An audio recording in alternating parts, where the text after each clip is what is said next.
Ceci est un livre audio autogénéré par Google. Avant de partir sur le chemin.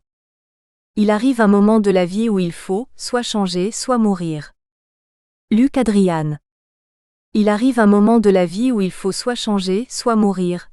Écrit Luc Adrian à la première ligne de son témoignage, 2 pages 13. Lorsque j'ai lu son livre il y a une bonne année, j'ai ressenti un choc. J'y lisais concentré en quelques mots la folle nécessité de mon propre départ. Il était de cet ordre-là, changer ou mourir, sachant qu'il y a sans doute bien des façons de mourir. J'y excellais d'ailleurs par moments.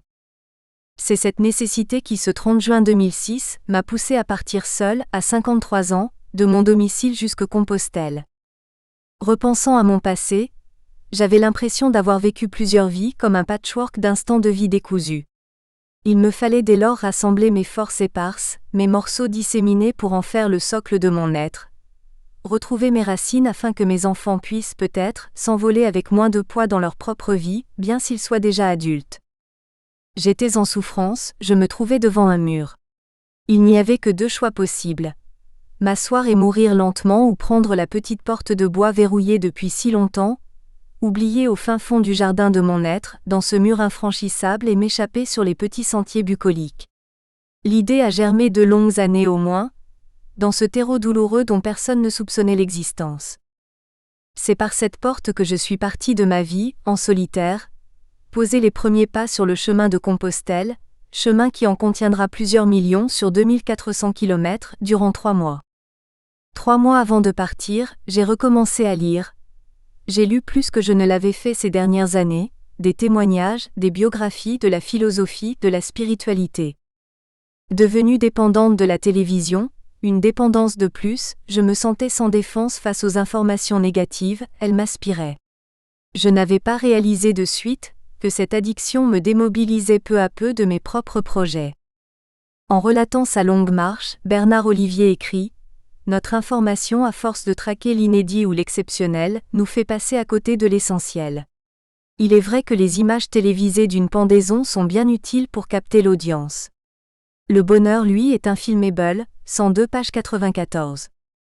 La lecture donc, ce temps d'intériorisation où l'activité s'arrête, où l'on s'ouvre et rencontre l'autre à travers des mots, un imaginaire, une pensée, une expérience, des images mentales, m'a mise à distance de cette noirceur absorbée dans mon âme. Elle est venue travailler les questions du sens de mon projet de pèlerinage, de mon aspiration à la vie.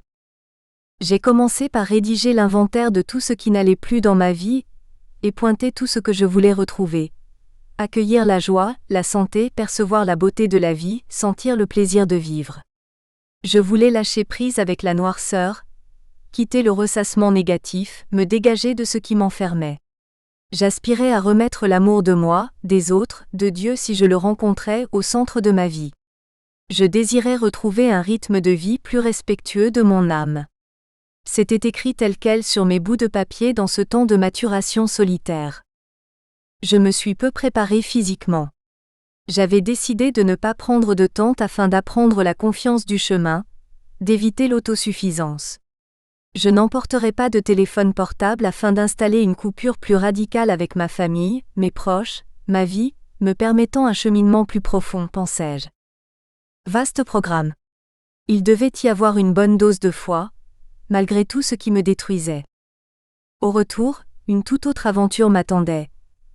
Découvrir peu à peu l'extraordinaire renaissance qui s'opérait en moi. L'écriture de ce témoignage s'est imposée peu à peu. Le projet a mûri une bonne année après mon retour. J'avais juste retranscrit les notes prises quotidiennement dans mon carnet de route durant ces 3 mois de pérégrination. Puis, découvrant au fil des jours, des mois, les fabuleux cadeaux que le chemin avait déposés en moi, j'ai pris la décision d'écrire pour transmettre. Les questions me traversaient. Quelles étaient mes intentions claires et obscures d'écrire? Quel intérêt pour le lecteur? Comment dépasser le propos personnel ou anecdotique, et l'ouvrir à une dimension plus universelle? Une chose était claire, je n'avais plus de velléité à vouloir écrire pour laisser des traces de ma petite personne. Non, le projet de livre devenait bien un objet passeur de vie et de mémoire pour mes enfants et tous ceux qui le liraient. Ce chemin m'a tellement bouleversée que j'ai commencé à témoigner lors de conférences et de réunions d'information. À ces occasions, je réalisais à quel point témoigner avec authenticité permettait aux participants, futurs pèlerins ou simples curieux, de goûter à l'expérience de la démarche, d'être touchés par quelque chose d'indicible. Ma guérison parlait aussi à certains. Chacun prenait ce qui lui convenait. La transmission d'une parcelle de la magie du chemin était bien présente. Les témoignages de ceux qui nous précèdent renforcent souvent nos propres motivations. Je devenais témoin d'une transformation possible, de retrouvailles avec moi. J'ai conservé la forme d'un journal quotidien afin de montrer comment la réalité du chemin, dans sa quotidienneté et sa lenteur, mais inexorablement, travaille, transforme le cheminant, comment ce qui se vit à l'extérieur retourne le terreau intérieur, comme par moments l'insignifiance même magnifie la découverte. C'était pour moi tenter de répondre à la question « Comment est-ce possible ?» Et tout naturellement 3 temps se sont offerts. Le temps de la guérison du corps, le temps de l'ouverture du cœur, le temps de l'éveil à la spiritualité. La jubilation des retrouvailles avec soi. Il me restait à répondre à d'autres questions sensibles. Comment dire ma souffrance sans parler de mon histoire de famille ? Comment dire mon histoire de famille sans parler de ceux qui me précèdent, à savoir mes parents ? Comment parler de nos histoires de famille en les reliant à l'histoire plus large ? Et comment permettre que la lecture, à son tour, crée de l'humanité et de l'affection pour le monde ? Je voudrais que ce témoignage singulier à travers ce difficile et merveilleux voyage au bout de moi-même, soit un livre des utilités publiques pour nécessiteux de l'âme. Si je n'étais pas parti, je ne serais sans doute plus en vie. C'est ainsi que je m'y suis attelé, et qu'à raison de 3 pas en avant et 4 en arrière, un livre est né après 6 ans de gestation. Il me fallait trouver le temps car je travaille à temps plein. Réécrire mes notes pour les publier devenait un nouveau pèlerinage, avec son initiation singulière, ses joies, ses peines, ses découvertes propres. Un nouveau cheminement. J'ai découvert qu'écrire, c'est accepter d'apparaître avec mes manques, mes fêlures, c'est faire aveu d'humilité curieusement plutôt que d'orgueil. Je n'ai pas écrit seul. J'étais accompagnée par chaque personne rencontrée lors de ce voyage mais aussi par toutes les lectures inspirantes dont on trouve trace de ci de là dans les citations. Ce livre a été écrit à plusieurs mains car dans un même esprit ou esprit. J'ai reçu également un soutien moral extraordinaire de Pierre Baudouin, troubadour pèlerin québécois comme il aime signer et écrivain de quelques ouvrages sur la beauté et la spiritualité de la marche dont son merveilleux pèlerin intérieur, 10. Écrire est un doux remède car on ouvre le cœur des autres quand on ouvre le sien. Ouvrir son cœur à l'autre est un acte d'amour, écrit-il, 10 page 154. Gratitude profonde aussi pour Sylvaine Drablier, Marie-Jo Jamard et Florence Lebailly qui ont accepté de relire ce livre et d'y apporter leurs corrections et leur regard affectueux, ainsi qu'à Michel Cliquet pour son aide précieuse à la mise en page. J'aimerais, avec toute l'humilité dont je suis capable, que cet ouvrage apporte sa poussière d'étoile à celui qui le lira. Merci à tous ceux que j'ai croisés tout au long de ce chemin de Compostelle, et tout au long de ma vie jusqu'à aujourd'hui. Ce livre ne m'appartient pas, il est un enfant du chemin. Et cultivons notre nomadisme spirituel. Buen Camino. La guérison du corps. De Louvain-la-Neuve à Vézelay, 650 km. Assieds-toi, attends et attends encore, et lorsque ton cœur parlera, va où il te porte. Suzanne Tamaro. Belgique. Vendredi 30 juin, départ de Louvain-la-Neuve. Kilomètre 0. 5 heures du matin, je n'ai plus sommeil. J'ai fait mes adieux à ma famille, à mes amis les jours précédents. Je me suis arrangé pour éviter un adieu organisé. Je n'ai pas le courage de vivre ce départ dans ma chair et mon cœur, de serrer chaque personne aimée dans mes bras. Et puis d'une certaine manière je suis déjà partie depuis quelque temps. Curieuse impression. J'arrive à partir parce que je me protège de l'émotion de la séparation. Mais je n'y échapperai pas tôt ou tard, me dis-je. Peut-être que mon âme m'a précédé cette fois. Tout quitter pour 3 mois. Si je n'arrête pas de classer, ranger, retrouver, régler, clôturer, répondre, la journée y passera. Ma vie ne serait-elle faite que de ces petites choses, à remplir des vides, à apaiser une angoisse, à échapper à moi-même ? Où est la vie, dans tout cela ? Tout quitter est devenu possible mais était difficile à penser. Il était nécessaire que mon être entier se rassemble dans cette démarche et l'accepte. Partir n'est pas le résultat d'une décision mentale, c'est une décision de tout l'être, de mon corps, de mon cœur et de mon âme. Hier, j'ai tracé une ligne droite sur une carte routière entre Louvain-la-Neuve, au sud de Bruxelles, et Rocroi, première ville française située sur le chemin Jacquère qui relie Namur à Vézelay, nommée la Via Vézelay par le GR 654. Je traverserai les villages au plus près de cette ligne virtuelle, me suis-je proposé. C'est ma seule préparation de l'itinéraire. Je n'ai pas repéré le chemin au départ de mon domicile. La découverte fera partie de mon chemin, c'est ainsi que je le conçois et ce dès le début. Je boucle mon sac en ajoutant 2 bidons d'eau, le topoguide de Namur à Vézelay, 137, et celui de Vézelay à Saint-Jean-Pied-de-Port, 136, un pique-nique constitué d'une boîte de sardines, un petit pain de seigle et un concombre.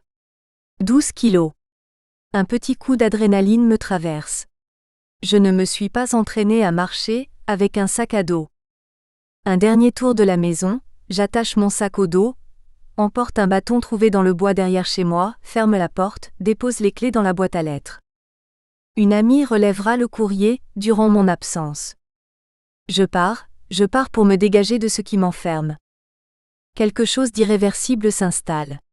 Me voilà en route. Il est 7 heures du matin. Je pose les premiers pas d'un chemin qui en contiendra plusieurs millions, les premiers pas d'un voyage de 3 mois en solitaire. Une certaine légèreté m'inonde, une sensation de liberté, de joie, d'inquiétude également. Je marche droit devant sans me retourner. La chaleur est intense, caniculaire même, depuis quelques jours en Belgique et en France. Je marche le long de petites routes qui relient des hameaux et des petits villages brabançons, Mont-Saint-Guibert, Évillers, Villeroux, Gentines, Bruyères. Sensation bizarre de marcheuse ou de pèlerine? Pèlerine, je ne le suis pas encore. Vous allez jusque Compostelle? Me demande-t-on parfois. Oui, je vais jusque Compostelle. Quelle douce folie! Après 2 heures de marche, mon corps est déjà souffrance, les pieds, les cuisses, les épaules, la nuque. Je fais une pause presque chaque heure, mais c'est encore plus douloureux de repartir. La chaleur est insupportable en plein soleil et le poids du sac amplifie toute sensation. Où est-ce la chaleur? Je m'arrête sur un petit coin de verdure à son bref.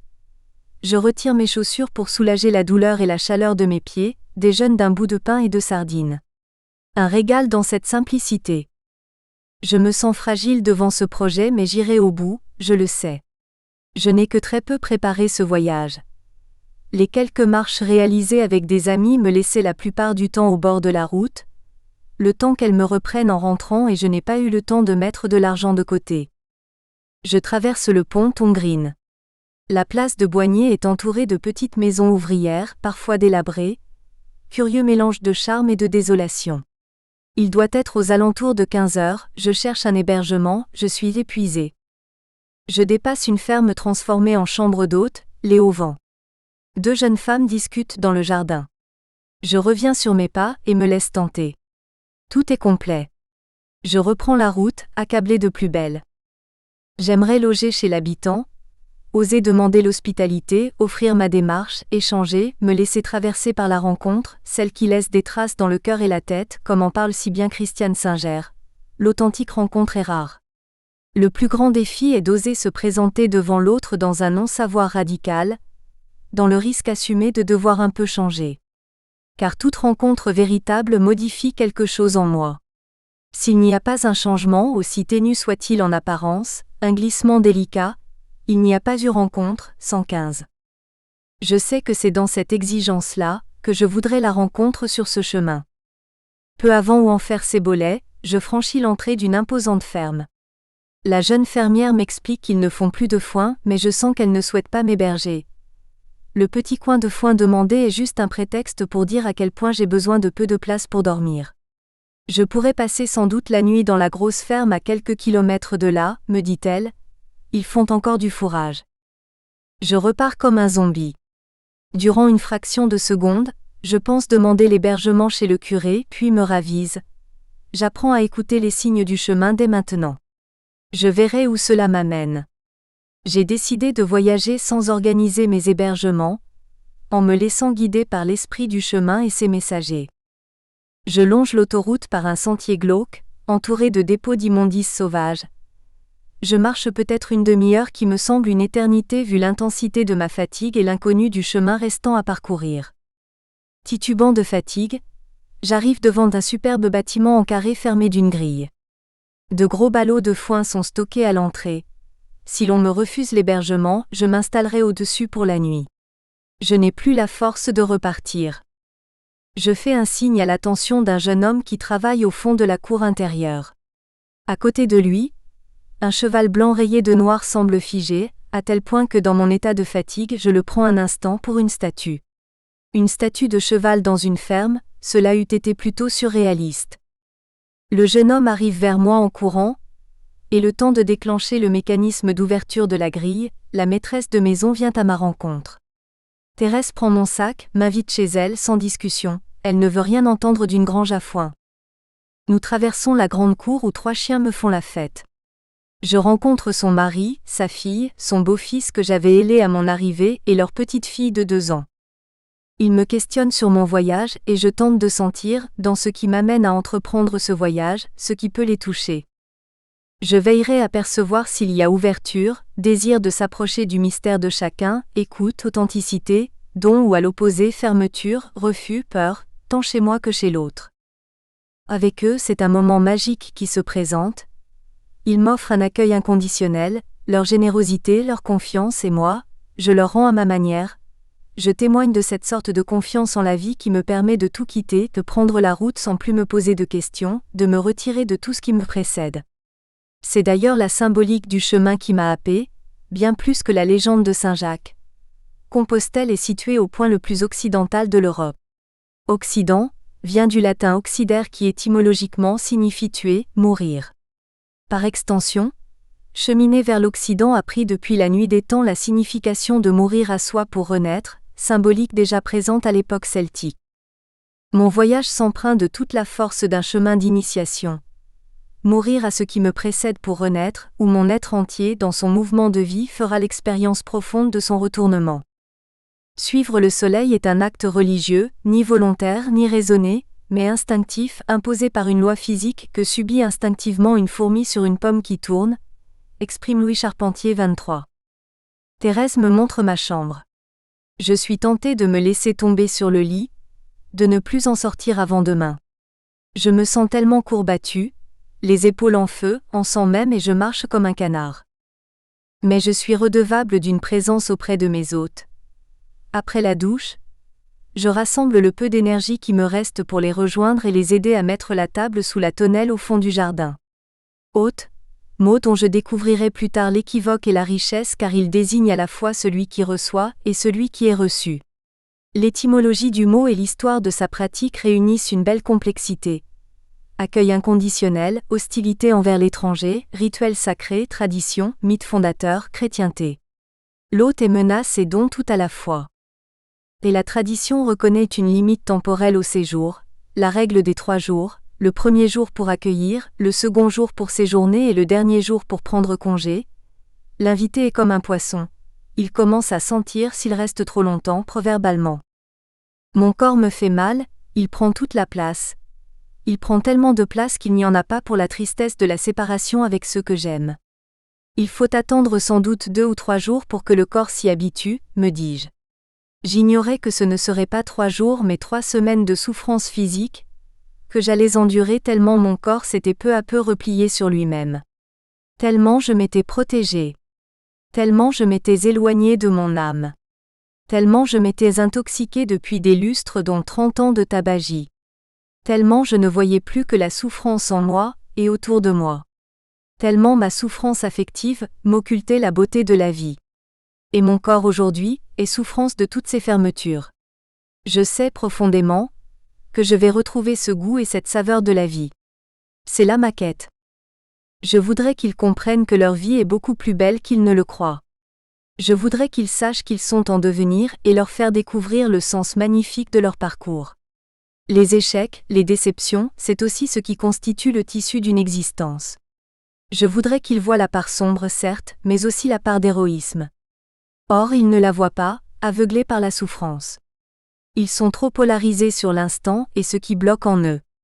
Ils ne voient pas la finalité des choses. Dans la vie, ce n'est pas visible. Quand ils montent les Pyrénées, bousculés par le vent, ils voient le résultat de leur peine. Dans la vie, ils ne le voient pas, témoigne Sébastien Idoie, qui accueille de nombreux pèlerins à Navarins, dans les Pyrénées-Atlantiques, 81 page 111. J'ai beaucoup de peine à m'endormir car même couché, mon corps me fait souffrir par une tension douloureuse dans les pieds et les jambes. Douleur, jour et nuit. Au réveil, toutes les courbatures de la veille sont au rendez-vous. C'est la mémoire des lectures et témoignages d'autres pèlerins qui me poussent à ne pas sombrer dans le découragement. Ils y sont arrivés. Je repense au film documentaire de Manu Bonmariage Chemin faisant 145, dans lequel un Canadien atteint d'une myopathie aiguë marche sur le chemin du Puy-en-Velay aidé d'un vélo, non pour s'y asseoir mais comme soutien à sa marche et porte-bagages. Il n'a que la peau sur les os, et ses membres sont déformés par la maladie. Ils ne savaient pas que c'était impossible alors ils l'ont fait, écrivait Mark Twain 124. Quel témoignage de foi, d'espérance, de possible. Si lui y arrive, comment pourrais-je ne pas y arriver? Voilà à quoi servent les témoignages. À nous encourager les uns les autres. Thérèse me propose le petit déjeuner que nous partageons en discutant de nos vies, de nos difficultés passées, de la crise de la cinquantaine, de la perte du plaisir de la vie, de la ménopause, des limitations du corps, de la conscience du temps qui passe, du questionnement du sens de la vie, du comment nous tentons une réponse chacune dans nos vies. Nous nous enrichissons de nos expériences. Nous ensemençons nos âmes. Nous apprenons l'une de l'autre. Elle m'interroge sur l'organisation pratique du voyage, son coût. Je ne voulais pas prendre de carte bancaire au départ, car je me proposais de vivre ce voyage en m'en remettant à l'autre, à la Providence. Vivre l'insécurité comme ressourcement. De toute façon, je pars avec peu d'argent car je n'ai pas eu le temps d'engranger en suffisance, mais qu'est-ce en suffisance? Ayant acheté une petite caméra, j'ai pensé qu'il y aurait des frais supplémentaires. J'ai donc pris ma carte bancaire à cet usage tout en décidant de l'oublier. Je pars dans l'idée que le budget défini de 500 € sera suffisant pour mes 3 mois. Thérèse m'offre 2 épaulettes décousues d'un vêtement, afin d'adoucir la douleur occasionnée par le sac à dos. Elle me reconduit à l'entrée de la ferme, et nous nous embrassons avec beaucoup d'émotion. Je la remercie encore aujourd'hui de cette confiance partagée qui a donné le ton à cette première journée, et à la suite de mon pèlerinage. Début d'après-midi, je dépose mon sac sur le muret ombragé d'une maison au moment où une dame en sort. Avec un large sourire, elle me propose un verre d'eau fraîche. « Oh, j'ai de l'eau dans mes bidons, merci beaucoup », dis-je avec un sourire. Elle insiste. Je comprends alors et accepte avec plaisir son cadeau. Je comprends que je dois arrêter de refuser cette générosité spontanée, d'avoir peur de déranger, d'avoir peur de m'ouvrir à ce qui se présente à moi. Je comprends qu'il me faut accueillir tout ce que le chemin offre, comme l'exprime si justement François-Xavier de Villemagne. Je vais devoir m'habituer à saisir les choses quand elles s'offrent à moi et non pas seulement lorsque j'en ai envie. En quelques jours, toute la logique de la société de consommation et d'abondance est battue en brèche, 52 page 17. Il est 17h quand j'arrive chez Michel et Jocelyne. Michel est parti en 2005, également de son domicile jusqu'à Compostelle. Je l'ai rencontré quelques mois auparavant, pour partager son expérience de pèlerin. Un petit mot sur la porte me propose de m'installer sur la terrasse, de faire comme chez moi, en attendant son retour. La chaleur persiste et signe. Bonheur de la douche.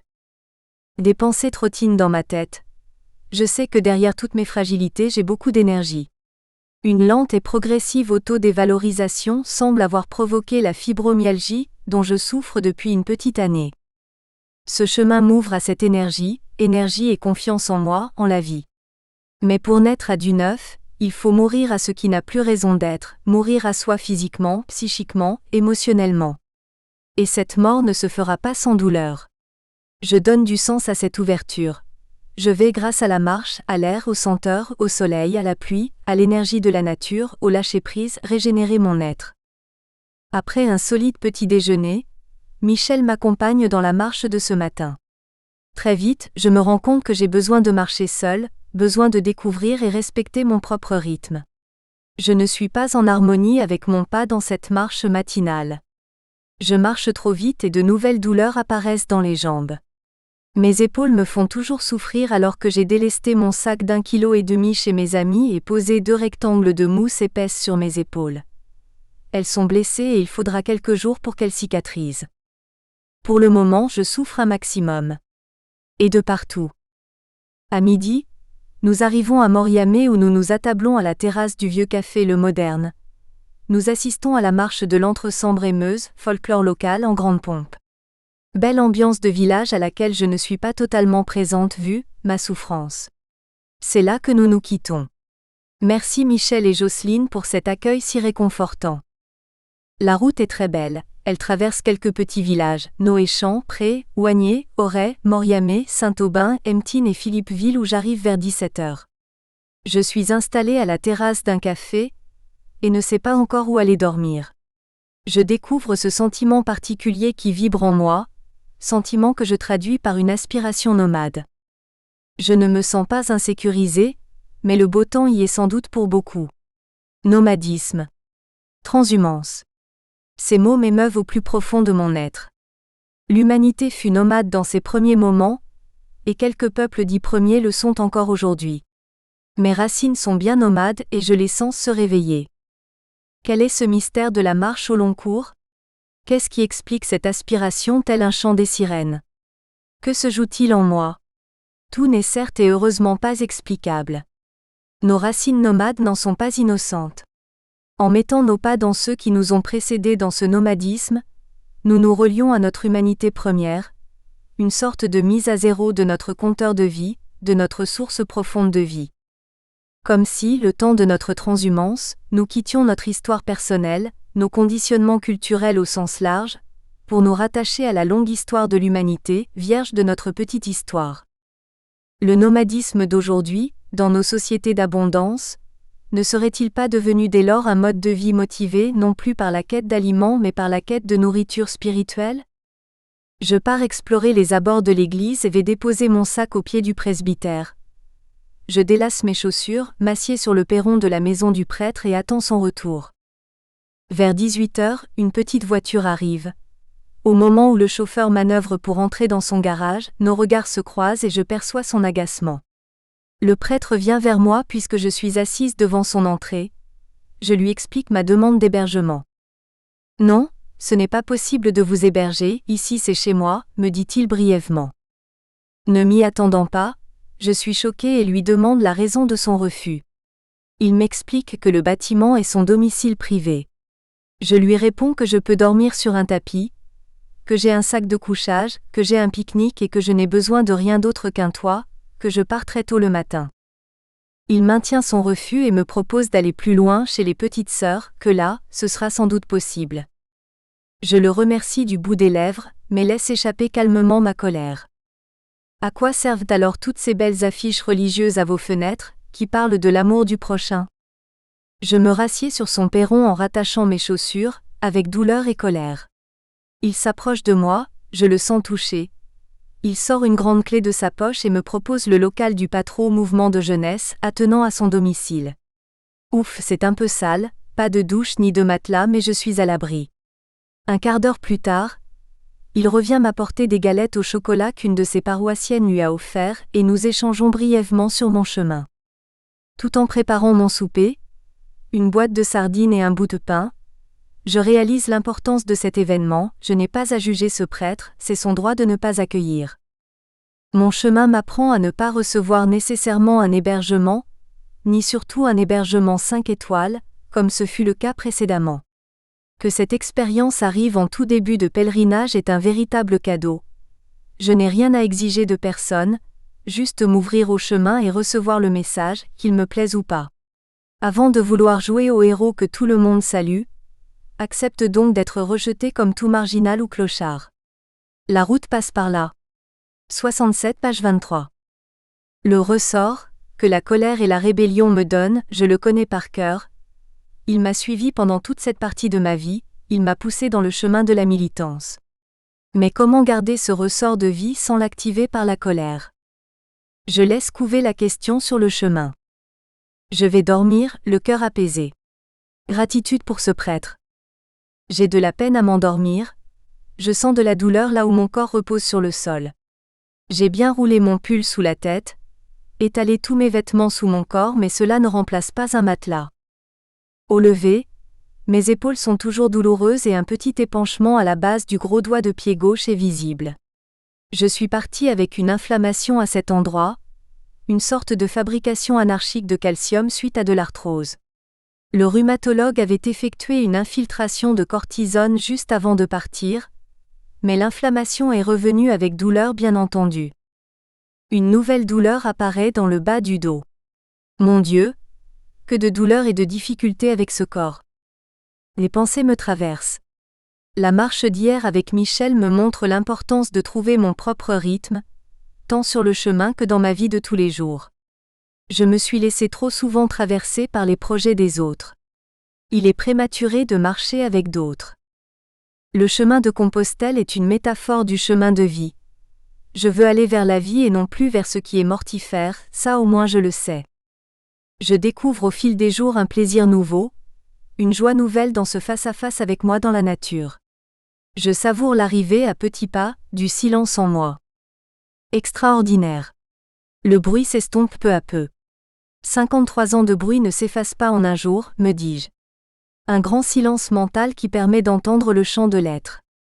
C'est une plongée au cloître de son cœur, dans la grande abbaye de Dame Nature.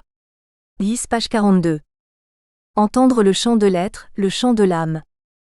Mes croyances sur ma santé changent, mon corps se régénère, ma santé s'améliore. J'avais déréglé ce précieux bien en le maltraitant avec le tabac, avec mes croyances dénigrantes, avec mes combats épuisants. Si je peux agir dans un sens, je peux aussi agir dans l'autre sens, non ? Juste impossible, en laissant agir la vie en moi. En quittant Philippeville, une douleur violente traverse ma fesse droite jusqu'à l'arrière du genou et je décide de consulter le premier soignant que je croiserai sur mon chemin. Peu avant Saint-Marthe, j'aperçois par les fenêtres d'une maison des fioles et pensant qu'il s'agit d'un médecin, je vais frapper à la porte. Une dame âgée m'ouvre et m'apprend qu'elle n'est pas médecin mais que son fils est apiculteur, d'où les fioles. Qu'importe, elle me prépare un délicieux café, son fils nous rejoint et nous faisons connaissance. En les quittant, ma douleur s'est adoucie. Apprendre à demander de l'aide, tout simplement ? J'ai beaucoup de peine à demander. Je supporte tellement mieux que l'on me demande de l'aide. Pourtant chaque personne rencontrée dépose un trésor en moi. À Mariembourg, j'entre à la consultation d'un médecin généraliste. L'articulation se porte bien. Il ne veut pas effectuer une nouvelle infiltration car la cortisone peut abîmer le tendon, m'explique-t-il. Il me propose d'appliquer une crème anti-inflammatoire. Ce vieux médecin dégage une belle énergie et connaît de surcroît la randonnée pédestre. Il revient d'une marche sur le chemin des douaniers en Bretagne. À découvrir, me dit-il avec des étoiles dans les yeux en me reconduisant vers la sortie. L'été suivant, je marcherai sur ce merveilleux GR34 avec 3 amis. Je ne lui ai pas demandé la gratuité du soin, car je l'ai dérangé à midi, en dehors des consultations, et il m'a reçu sans hésiter. Mais pour subsister 3 mois, il faut que je sois parcimonieuse car mon budget est limité. Je m'étais fixé un budget de 500 €, soit une moyenne de 5 € par jour pour 100 jours de voyage. Les frais médicaux bouleversent fortement cette planification, en ce tout début. Il est 13h. J'attends sur la grande place l'ouverture de la pharmacie. Attendre l'ouverture. Je vis ce moment en redécouvrant le plaisir de l'attente, de l'arrêt, de la pause, du vide. Ne plus être pressé. J'ai vécu à vitesse forcée durant tellement d'années, que je supportais difficilement les attentes, les files, les fermetures, en m'arrangeant pour ne pas perdre mon temps dans des attentes, en remplissant tout vide. Et je redécouvre le plaisir du temps coulé en moi. Ce temps vide d'action mais que je découvre plein de l'épaisseur de la vie. Le temps retrouvé. La joie se cache dans chaque interstice de la vie. Ce n'est pas par goût de la souffrance que j'use mes semelles mais parce que la lenteur révèle des choses cachées par la vitesse, écrit Sylvain Tesson, 153 page 20. L'arrivée du téléphone mobile dans ma vie a introduit une autre tyrannie du temps, celle de l'urgence, de la fausse urgence bien entendu, qui s'infiltre dans tous les lieux de vie. Si je ne réponds pas, les messages s'accumulent et je ne saurais pas si rappeler est important ou pas. J'ai décidé ainsi de ne pas en prendre sur ce chemin. Je déguste cette absence. Apprendre à postposer un geste, une envie. À la terrasse d'un café, deux jeunes frères 16 ou 17 ans sirotent un jus de fruits à côté de moi. Ils m'offrent un verre et me demandent d'expliquer mon chemin. Ils sont épatés de la distance que l'on peut parcourir à pied. Ils n'imaginent pas que ce soit possible. Je leur explique qu'à vélo, cela prend moins de temps. Du coup, l'idée germe chez eux de partir dans le sud de la France à vélo au lieu de zoner de café en café. Peut-être vont-ils réaliser ce projet lors de leurs prochaines vacances, peut-être même cette année, me disent-ils avec une étincelle dans les yeux, en me proposant de leur rendre visite la prochaine fois que je passerai à Mariembourg. Je ne sais pas jusqu'où je vais aller aujourd'hui, car Nîmes est tellement proche. Je me laisse guider par ce qui vient. Je marche et dévie de ma ligne droite en me dirigeant vers Couvain. Il est maintenant 19h. Je suis installé dans un jardinet très mignon sur les hauteurs de Couvain. La magie du chemin a encore joué. En arrivant dans la ville, je me rends à la maison du tourisme comme point de départ de ma quête de logement. La responsable téléphone à Madame P, qui héberge habituellement les pèlerins. Aucune réponse. Je pars chez le doyen de la paroisse, aucune réponse. Je descends un peu plus bas où j'aperçois un petit centre culturel. L'animateur me propose d'aller voir chez le vicaire car il n'y a pas d'espace pour me loger dans le centre. Le vicaire me répond qu'il ne peut loger personne, et encore moins une femme, pensais-je, sans l'autorisation de son doyen qui est en vacances. Bon, je retourne au centre culturel. L'animateur me propose de me rendre chez Monsieur C dont l'épouse est sacristine et leur fils Marc est très engagé dans la paroisse. Ils pourront certainement m'aider, me dit-il. J'arrive devant une ancienne maison au joli nom, au coin fleuri. Un monsieur âgé m'y accueille et me propose d'attendre son fils qui possède un gîte sur le haut de la vieille ville. Il pourra certainement me le prêter, me dit-il. Pendant que nous faisons plus ample connaissance, Marc arrive et me propose de choisir entre le gîte ou l'accueil en famille. Je choisis sans hésiter l'accueil en famille. Et voilà comment le chemin s'organise pour me faire rencontrer les personnes que je dois rencontrer. Et quel détour pour y arriver. C'est vraiment extraordinaire comment la question de l'hébergement devient presque un jeu. J'observe le déroulement du puzzle qui se met en place, avec une créativité inouïe, pour aboutir à de merveilleuses rencontres. Une mise en confiance, un lâcher-prise cessé en moi, même si une part d'inquiétude persiste. Marc et Véronique travaillent tous deux au centre Albatros, centre résidentiel pour adultes présentant un handicap mental. Marc m'explique que ces personnes ne vivent pas du tout dans le mental. Toute la communication se passe autrement au niveau du cœur. Oh combien je cherche à mettre ce mental bruyant au second plan. Curieusement, depuis un certain temps, l'idée de travailler avec des personnes déficientes mentales me touche. Quelque chose d'irrésistible m'y attire. Avant de partir, j'ai justement envoyé quelques candidatures dans ce type d'institution. Je commence à comprendre pourquoi. Marc me propose d'appeler ma famille, mais j'ai prévu d'appeler chaque semaine, pas plus souvent, afin de maintenir la coupure, le retrait nécessaire au travail du chemin. Soirée chaleureuse en famille, avec deux de leurs enfants. Prière avant le repas. Remerciements pour l'arrivée de la pèlerine, puis échange sur la vie, la religion. Les rencontres inattendues nous intègrent à la grande famille humaine, écrit Pierre Baudouin, 10 page 324. Quelle belle idée que celle de la grande famille humaine. L'idée de filmer cette famille et leur engagement profond dans la foi chrétienne me traverse, mais il faut du temps pour se dire les uns aux autres, pour partager de l'intime. Cette caméra me bouscule. La manière dont je voyage et suis introduite dans l'intimité de chaque famille ne m'autorise pas à filmer, je le sens avec force. Je risquerais de me limiter à de l'anecdotique, d'être intrusive, mais aussi de vivre de l'extérieur mon cheminement personnel et ce n'est pas ce que je cherche. La caméra me semble opportune lorsqu'un contact de confiance précède le tournage, et que la rencontre se fait dans la durée. Pas ici. Je commence à réaliser que cette caméra n'a pas sa place, que ce que je me proposais de transmettre à l'issue de ce chemin s'exprimera autrement. Au petit matin, Marc me parle de prière. Je n'en suis pas encore là, lui dis-je. J'ai d'abord besoin de retrouver le silence en moi. Oh combien je vivais avec du bruit, des mots, des pensées, des questions, du tout et du n'importe quoi bourdonnant sans cesse en moi. Et ce n'était pas suffisant. Il me fallait également du bruit autour de moi, la TV, la radio, l'ordinateur, allumés en permanence. Le silence me faisait peur, m'angoissait. Il me risquait un face-à-face avec moi-même, le bruit extérieur me faisait exister à l'extérieur de moi et je n'en étais pas consciente. Faites-en l'expérience, éteignez toute source de bruit et observez-vous. Inévitablement, le silence extérieur nous conduit au silence intérieur au cœur de notre être. Depuis mon départ sur ce chemin, je découvre avec étonnement l'arrivée d'un silence intérieur, avec émotion. Je redécouvre un fabuleux plaisir à entendre le pépiment des oiseaux, le souffle du vent, le bourdonnement des insectes, les mille chants de la nature. Je n'entendais plus cette vie-là avant. Je ne sais plus qui a écrit, en forêt, le silence n'existe pas, les arbres sont bavards. Quand j'aurai fait silence suffisamment, je pourrai entendre les arbres me parler. Quelle belle idée! Mais surtout je pourrai faire place à une nouvelle écoute, celle de mon âme. Faire silence à l'intérieur s'impose comme une nécessité. Pour laisser parler le chemin en moi. Marc m'offre une prière de l'Esprit Saint. J'essaie de la lire et de l'entendre avec mon cœur. Je crois que j'entends encore trop avec la tête. J'analyse, je décortique. Ce texte ne me parle pas, pas maintenant. Le silence n'est pas absence de bruit et de parole mais espace d'un dialogue intérieur. Il rend consistant le lien de votre foi.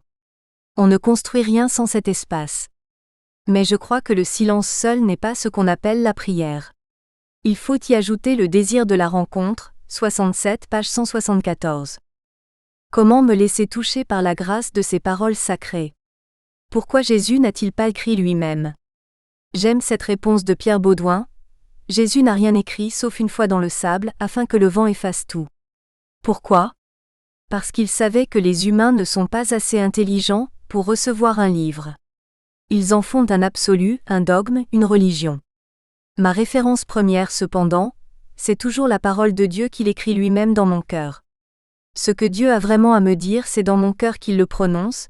10 page 299. Et plus loin, il continue. Ce sont les hommes qui écrivent dans les livres ce que parfois Dieu a d'abord écrit dans leur cœur. Nous sommes tous appelés à devenir des pèlerins intérieurs. 10 page 323. Je pense également que la parole divine se trouve par fragments en chacun de nous. Nous sommes tous détenteurs d'une part et d'une parole divine. Il nous faut faire silence au plus profond de nous pour l'entendre. Que de lectures m'ont touché et ont enrichi mon âme. Elles n'étaient pas écrites nécessairement par des croyants mais aussi par des laïcs en recherche, en quête de leur humanité profonde.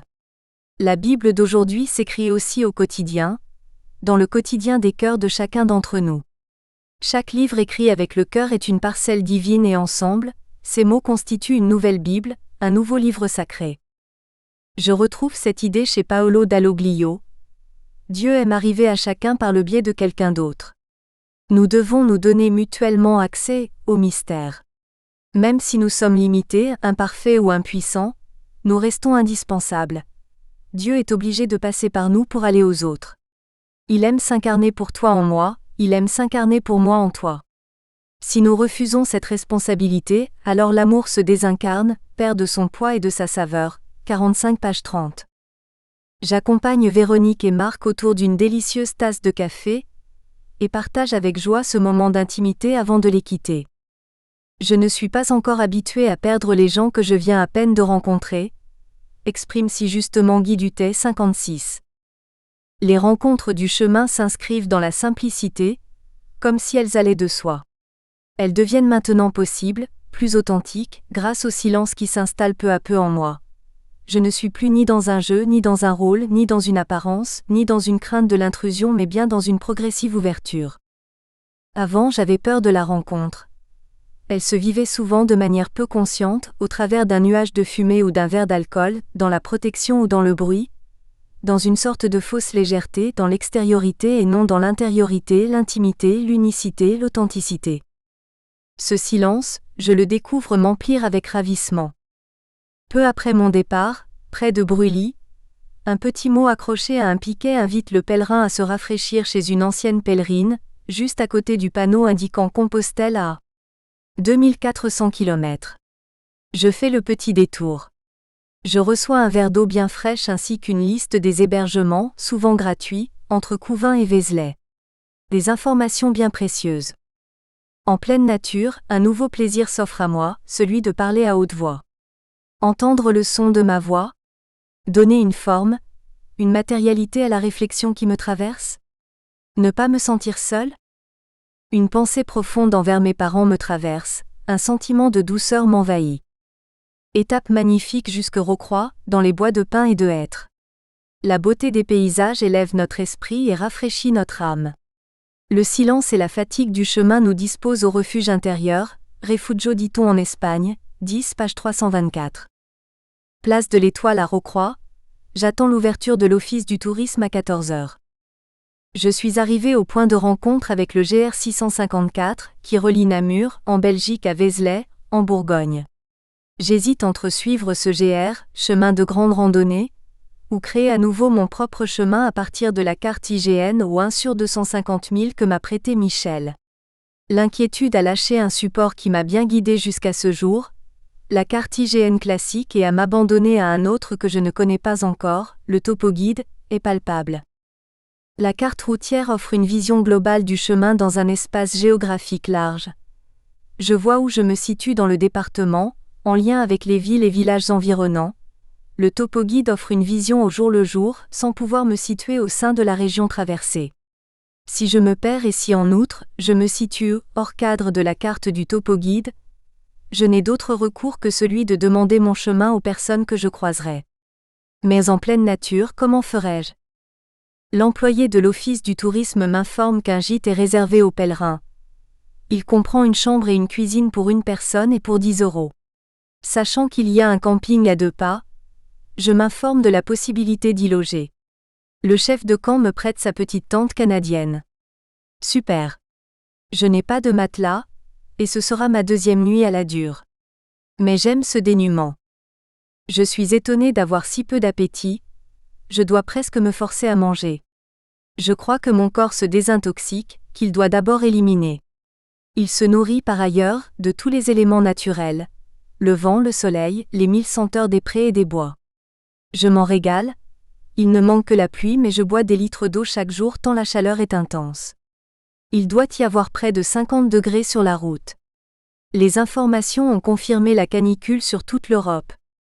Après avoir monté la tente avec l'aide du responsable, je fais quelques courses pour le repas de ce soir, le petit déjeuner et le déjeuner de demain. Je ressens une grande envie de fruits, même s'ils alourdissent le sac. Je rencontre mes 3 premiers pèlerins. 3 amis hollandais d'une 60aine d'années partis à pied des Pays-Bas. Mes bobos du jour ? Le pouce du pied gauche est toujours douloureux, et le petit doigt de pied droit ne trouve plus sa place. J'ai mal au genou gauche, dans la fesse droite, aux épaules et plus particulièrement la gauche et au centre du thorax. Et chaque nuit, une tension douloureuse dans les jambes et les pieds m'empêche de dormir. La marche, le poids du sac à dos et la canicule sont en train de tout bousculer, de me redresser, d'ouvrir les chakras et plus particulièrement celui du cœur, me dis-je. Le poids du sac tire mes épaules en arrière et une douleur aiguë me traverse en permanence le milieu du thorax chaque jour un peu plus depuis mon départ, comme si une aiguille s'y était plantée. Mon accouchement est vraiment douloureux. Au moment où j'écris arriver à Rocroi, je me dis, où suis-je arrivé dans ma propre vie ? Est-ce que je pourrais préciser avec autant de clarté que sur ce chemin, la traversée de chaque jour de ma vie jusqu'à ce jour ? Nuit sous le vent, l'orage et la pluie. Je range toutes mes affaires dans mon sac à dos au cas où la petite tente prendrait son envol, mais rien de tout cela n'arrive. Même pas le sommeil car le sol est trop dur, inégal, en pente, les éléments naturels bruyants et j'ai mal partout. Je quitte le camping vers 7h. Les rues sont encore luisantes mais il ne pleut plus. Je marche d'un bon pas dans la matinée, sachant que je vais téléphoner pour la première fois à ma famille vers midi. Rimogne.